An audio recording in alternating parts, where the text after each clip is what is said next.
completamente absorto en crear em, este su reino, y se dedicó a crear estos conceptos bien abstractos sobre cómo tendría que em, ir evolucionando su reino, ¿sí? La tierra. Y esto le daba pues un sentido de omnipresencia, ¿sí? De sentirse así bien omnipresente.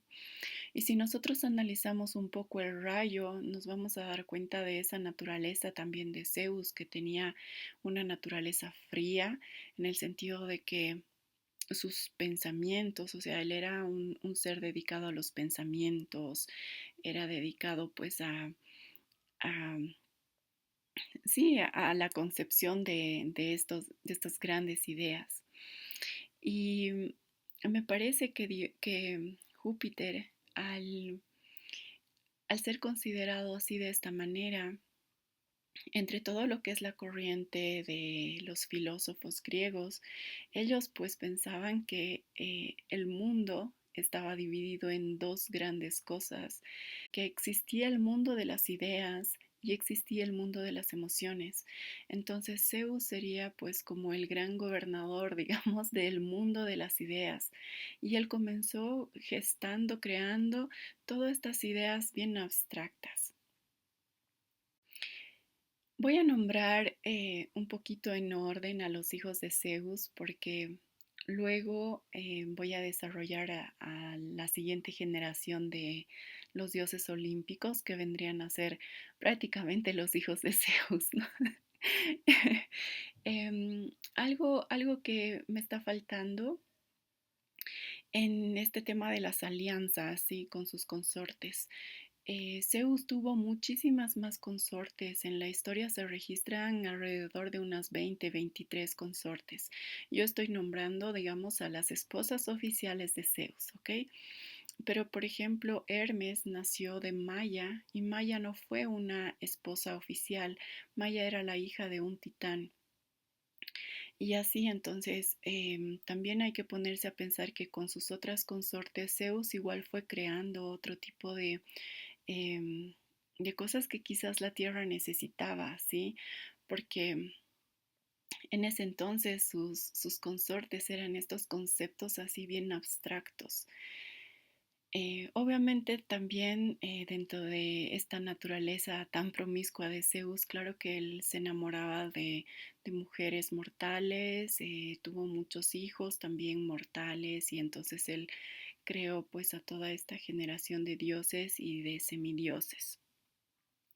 Entre sus hijos más reconocidos están Atenea, eh, Perséfone, luego está Artemisa y Apolo, está Hermes, Afrodita, Hefesto, Ares y Dionisios. Esos serían como que los hijos em, más reconocidos de Zeus, ¿sí? Porque tuvo otros hijos, obviamente, muchos, pero nosotros nos vamos a enfocar en esos sus hijos. Cuando yo me imagino a un Zeus y cuando yo estuve como que relacionada con esta energía, me acuerdo cuando yo dejé mi trabajo mi trabajo en el sector público. Si bien lo dejé de una manera abrupta, así me fui, por, bueno, porque yo no quería estar muy relacionada con los temas políticos. Entonces, cuando trabajas en esos lugares queda como una especie de, voy a llamarlo como una especie de fama, o sea, como que te conocen de que tú realizabas ese trabajo. Entonces fui invitada para dar clases y enseñar aquello que yo sabía, ¿sí? Y mi trabajo era pues en financiamiento externo, entonces cómo llegaban los recursos de afuera y cómo se financiaban los proyectos, ese tipo de cosas. Y pues a mí me gustó la idea de enseñar eso desde un punto de vista de transmitir, digamos, ¿no? Aquello que yo había aprendido. Entonces, yo lo sentí como el enfrentarme a, porque eh, sí, estaba joven, más o menos mis treintas, ¿no? Entrando a mis treintas, yo dejé ese lugar y las clases estaban orientadas, digamos, a el sector público en general y yo lo que sabía era cómo funcionaba, digamos, el nivel central, que se llama así, y luego em, los que venían a pasar las clases eran los que manejaban, digamos, el nivel de las ciudades, o sea, el nivel descentralizado departamental, ¿sí? Y habían personas mayores, mucho más grandes que yo, que eran pues, que habían trabajado años y que sabían así de la A a la Z cómo se hacía todo ese proceso. Entonces yo decía, ¿y ahora cómo voy a relacionarme? Porque a un inicio como que me trataban, sus preguntas eran así como que me querían hacer notar que yo era una jovencita que no conocía tanto este tema y estas personas que eran tan mayores y que habían trabajado tantos años se conocían la normativa de la A a la Z y podían hacer las cosas y pues como que me querían enseñar a mí, ¿no? Entonces ahí yo me defendí, así muy mental, así como Zeus, em, desde, desde cómo yo concebía todo ese proceso y me ayudó mucho,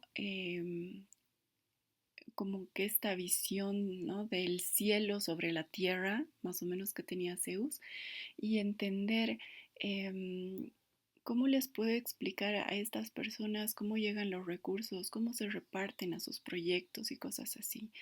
Y mis rayos, digamos así como Zeus, eran pues, era algo clave que yo me mantenía en los aspectos técnicos.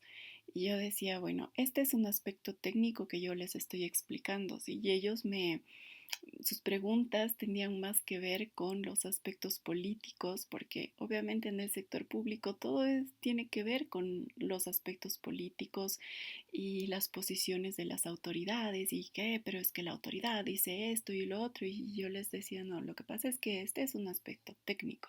Y ahí era como que yo lanzaba mi rayo, ¿no? Así, este es un aspecto técnico. Y el aspecto técnico te lo estoy explicando yo y se hace así.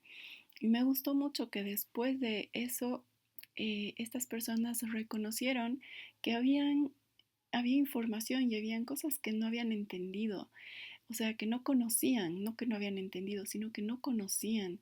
Y que ese conocimiento nuevo, que era como mi visión de cómo se hacían las cosas, les sirvió, les aportó para que sus proyectos puedan ser financiados de la manera correcta.